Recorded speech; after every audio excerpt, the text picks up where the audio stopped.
Hey everybody, it's your girl Shanara from Spiced Living, here today to show you how to make the most delicious bread pudding you have ever had in your life. Seriously, no lies.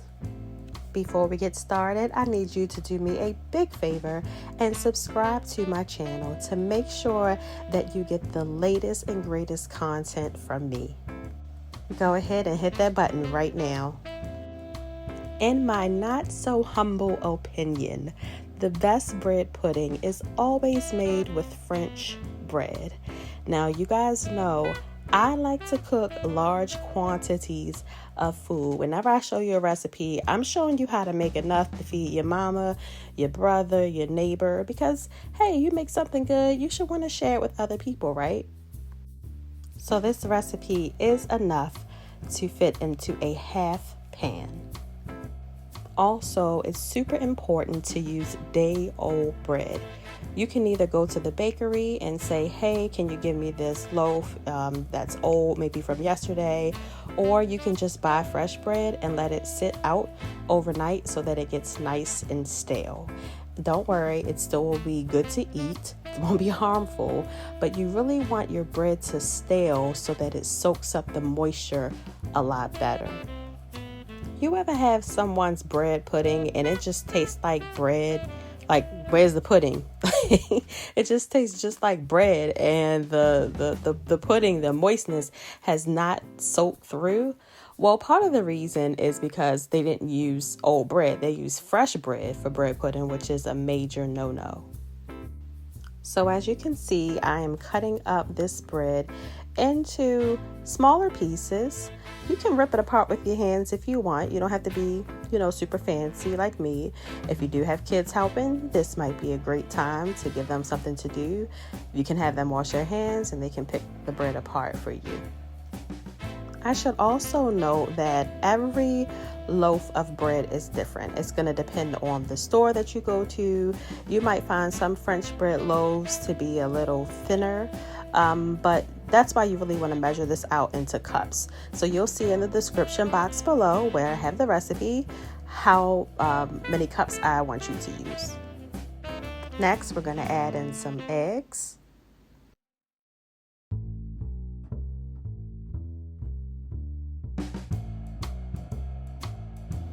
And also some heavy cream, as well as half and half.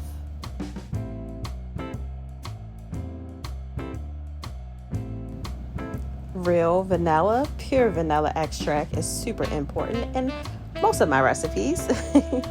And I'm using Spiced Living's Candied yam and sweet potato seasoning. It's available at www.spicedliving.com. Time to add in your sugars. I'm adding white granulated sugar as well as light brown sugar.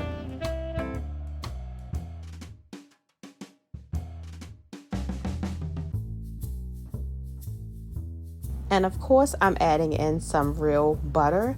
Y'all know me by now. Do not use the fake stuff. This is not time for margarine or I can't believe it's not butter. We use real butter. Once I've made my wet mixture, I'm just going to go ahead and add my French bread to this mixture, and I'm going to mix it up really well.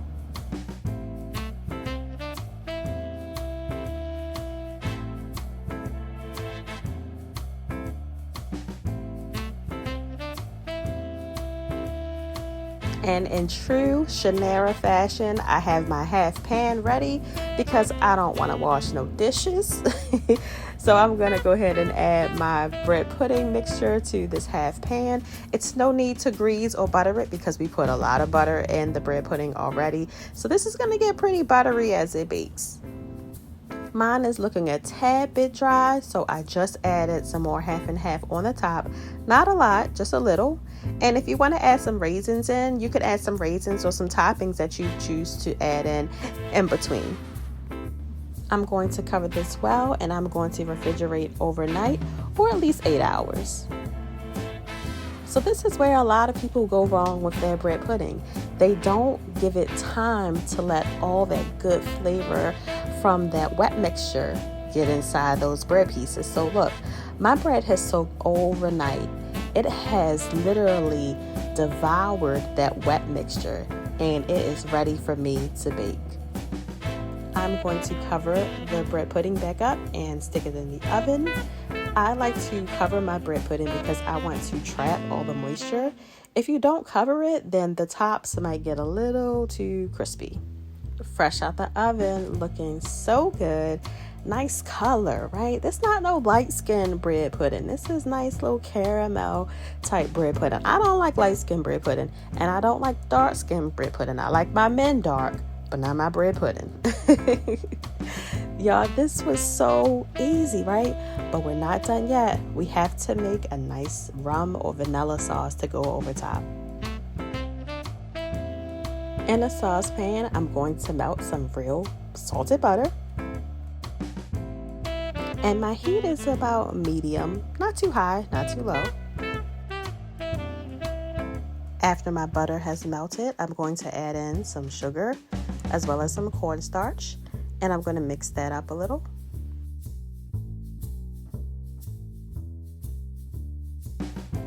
I'm also going to add in some whole milk, and I'm going to use a whisk to mix this up really good and bring it to a boil. As it boils, your sauce will begin to thicken, and the way to check to see if it's done is just to take a spoon and see if the sauce coats the back of the spoon. Turn your heat off and you can add your flavoring. I'm sharing this with my daughter, so I'm using vanilla extract, but if it's for you, you need a little adult drinky drink, add in some real rum.